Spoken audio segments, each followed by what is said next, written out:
Dana White's Contender Series. This is Season 6, Episode 6. We got 5 fights as per usual lined up for Tuesday night. I'm John Kelly.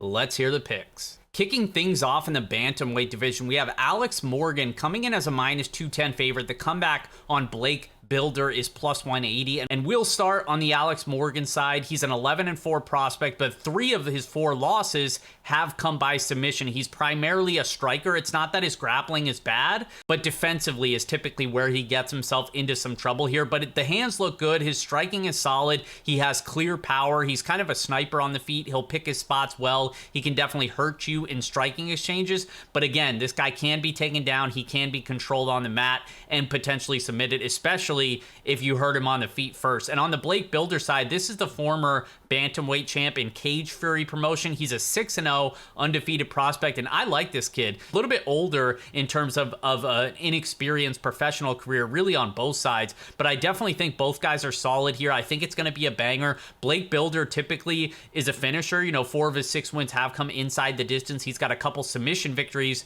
to his record, and that's really what I like about him. Is he's very aggressive on the feet. He does have some solid boxing, and I think he can hang with Alex Morgan in the striking department. But if he goes to that wrestling and the grappling, that's where I think he has all the upside here. So I don't get why this guy is such a big underdog here. I think he has more ways to win. I think both of these guys are going to slug it out on the feet where either guy can hurt each other. But even in that scenario, I think Builder's just as live to hurt Alex Morgan. And then if he chooses to grapple, that's where I think he'll have a clear advantage. So give me the underdog in the first fight of the night. I like Blake Builder at +185. And up next in the women's strawweight division, we have Maria Silva coming in as a -225 favorite. The comeback on Victoria Dudakova is +195. And Maria Silva, you guys might recognize that name because she actually fought on last season of Dana White Contender Series. She fought Catherine Poprocky. And while the performance wasn't one of her best, she did clearly win that fight, won a unanimous decision despite not earning a UFC contract. But I liked a few things of what I saw from her. I definitely thought she could have opened up more in space in the striking department where she had a pretty big advantage here, and that's really her wheelhouse. She comes from a decorated striking background. She's a former kickboxing and Muay Thai world champion, and she's got some very powerful leg kicks, some nasty low calf kicks as well. But it's really the well-roundedness of her game. Early on in her career, she was known primarily as just a world-class kickboxer, but now we've seen the improvements in the ground game. She's willing to take people down. She actually took Poprocky down 3 times in that fight, almost choked her out, followed up that performance with a submission victory in the 3rd round on the regional scene. Now they're giving her a shot again against Dudakova, who is primarily just an aggressive grappler. 4 of her 5 wins have come by submission. She's a 5-0 prospect, but the level of competition has been kind of lacking. And what I like about Dudakova is she is aggressive in getting the fight to the ground where she has her best chance to win. But the problem is, she's just not very physically strong. She's very sloppy even when she gets the fight to the ground. She's falling out of position. She's getting reversed, stuff like that. She's just not a very physical fighter. And against Maria Silva, who I think is going to have a very clear strength advantage in this matchup, it's like Silva's going to be dominating the striking. And then when Dudakova forces the grappling exchanges, I think she's going to regret it because I think Silva's the stronger fighter. I think Silva's going to be the one winning those scrambles and potentially finishing Dudakova on the mat as well. So I'm actually going to say Silva, the striker, gets the submission victory here. She's finished her last fight by submission. Rear naked choke, wasn't even under the chin. She almost finished Poprocky the same way in that Contender Series fight as well. So keep in mind, that's the clear strength that she has. She doesn't even need to be under the chin here. And I just think she's basically got Dudakova covered everywhere. So she's one of my more confident picks this Tuesday night. I actually don't mind parlaying her with one of the other more confident picks that we have later on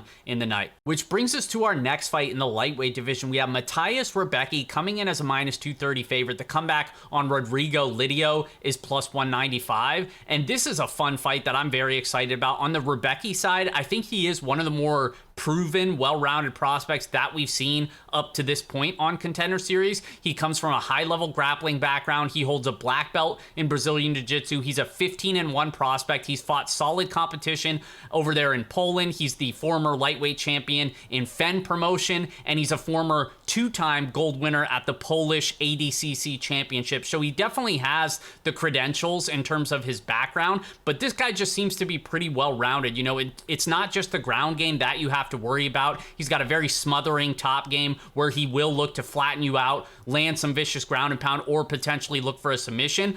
But it's the striking that's come a long way as well. You know, he's typically moving forward. His defense at times could be better, but he's got a heavy left hand. He fights from the southpaw stance. He's pretty good at evading and then countering his opponents with that heavy left hand. And a big reason why he's able to let that big left hand go is because he's not worried about going to the ground, because he is so well-rounded down there that he can take some extra chances on the feet that other people can't. And in this matchup against Rodrigo Lydio, he'd be wise to get it to the ground, because this guy comes from a kickboxing background. He definitely has power in his hands. 10 of his 12 wins have come by knockout. And you saw it even in that LFA fight where he stung his opponent early in that fight in round 1, but then his opponent went to the wrestling, controlled him for the majority of that round, and then they start round 2 and he just flattens him with a hook immediately. So the guy does have real power, but you saw the holes in his game in terms of the defensive grappling. And I think if Rebecchi goes to the ground game here, he can definitely control this guy for extended minutes. I think he can put some ground and pound on him and potentially get him out of there. So I like Rebecchi by TKO finish. That's the official pick for the DGen parlay. And I mentioned earlier, I'm confident on Maria Silva. I'm also confident on Rebecchi. So aside from just the little sprinkle on the DGen parlay, this is going to be a 2-fighter parlay for me on Maria Silva and Matej Rebecchi. Next fight up in the light heavyweight division, we have Matej Panis coming in as a minus 170 favorite with Cedriquez Dumas on the comeback at plus 145. And Panis actually comes from a high-level striking background. He's a former Glory kickboxer, had a 3-1 record over in Glory and an overall 23-3 kickboxing record. So the striking is certainly there, and you see that across his regional tape. He's getting guys out of there. 6-0 undefeated prospect. 4 of those have come by knockout inside the first round. So he's typically doing his work early in fights, and the times when people are trying to take him down, he's shown excellent takedown defense. He kind of reminds me of Armen Petrosian, who we saw last season on Contender Series. You know, high-level striking background, good takedown defense, and can carry his power for 3 rounds. And you see a lot of guys typically try to hold him against the fence, and once he breaks free and gets back to space, he does damage pretty quickly. So the guy has clear striking power, striking credentials. I still have some concerns in terms of the level of competition that he's faced has been relatively low. But, you know, looking at his kickboxing credentials and a few of those fights, he definitely has the skills there. So I'm not going to knock him too much. And then on the Dumas side, this guy is basically a watered down version of that. You know, primarily a kickboxer. He does have a really powerful head kick. He's actually finished a guy with that head kick in an amateur fight. He also finished a guy on the regional scene with that head kick as well. So that's something that he looks for quite a bit. And the guy does have clear power. It's just in terms of technicality, he's going to be outclassed here by Panis. And if he gets stuck at striking range, I think the Glory kickboxer is going to pick him apart. Where Dumas could have some success, we've seen on the regional scene at times he can, you know, land a takedown or two. I don't think his wrestling is all that great. And against somebody like Panis, who does have good takedown defense, I'd actually be surprised if that's even the game plan for Dumas. And if it is, I'd be surprised if he had success doing that. I think he just needs to make it a dirty fight, get in close boxing range and make it ugly against Panis. But it's just, I keep going back to the technicality of Panis, the speed advantage. He's got nice leg kicks as well, and the power is certainly there. So give me Panis. He's going to be our DGen play in the 4th fight of the night. Which brings us to our main event in the welterweight division. We have Yusaku Kinoshita coming in as a minus 200 favorite. The comeback on Jose Henrique is plus 170. And we'll start with Kinoshita. He's a 5-1 prospect fighting out of Japan. All 5 of his wins have come by first round finish, 4 of which coming by knockout, 1 by submission. And his only loss was last November in a fight where he was actually DQ'd because in the midst of earning a stoppage victory, he grabbed the fence while he was doing the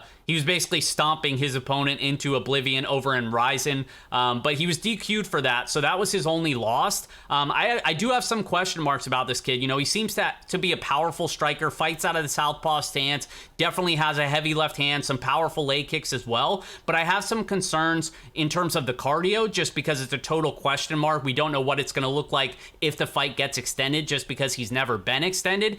And in terms of defensively grappling, we've never really seen him put on his back, so there's some question marks there as well. But most of that is because he just really hasn't been tested. The level of competition has been extremely poor. He's only fought, I think, one guy under 36 years old. So a lot of those knockout finishes came against 38-year-old guys with not great records who had been knocked out previously. I think his last fight was against a 42-year-old that he finished in the first round. So I'm not going to put a ton of stock into the guys that he's beaten. But then on the Henrique side, there's limited tape on this guy as well. Level of competition isn't great, but he did make his LFA debut. His last fight, won a split decision over there. He's going to be a much bigger fighter here. This guy's listed at like 6'5".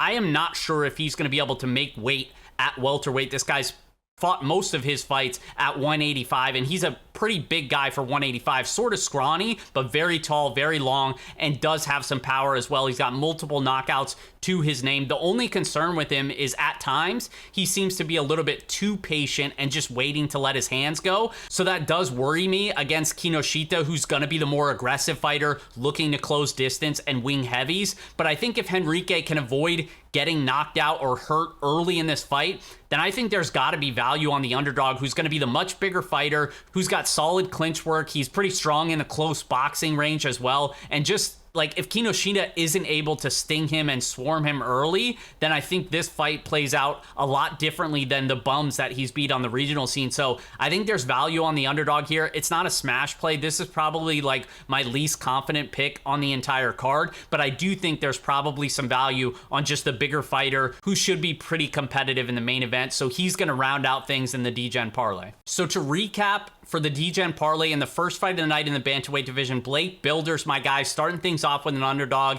in the plus 180 range. I like him. I just think he has more ways to win. It's a coin flip type fight in the striking, but then if he grapples, I think he has all the upside, so I don't mind the dog play there. I'm probably going to bet him individually as well. In the second fight, I like Maria Silva. This is one of my more confident picks. I was high on her last season. She got a unanimous decision victory, did not earn the contract. I think she gets the stoppage victory on Tuesday and gets the contract. In the third fight, my other most confident pick, Matej Rebecchi at minus 230 range. I think he's a much more well-rounded fighter here, whereas Lydio has to clip him with something on the feet. I just think Rebecchi's durable, and he's going to go to the ground game where he should be night and day a better fighter on the mat. In the fourth fight, I mentioned we're going with the glory kickboxer Panis. I just think he's going to get the fight he wants in terms of the striking, and at range, I think he's going to pick apart Dumas and get his hand raised, potentially even get a finish. And then, of course, in the main event, we're going with a much bigger fighter in Jose Henrique, who should be able to extend the fight, answer some of those questions on the Kinoshita side,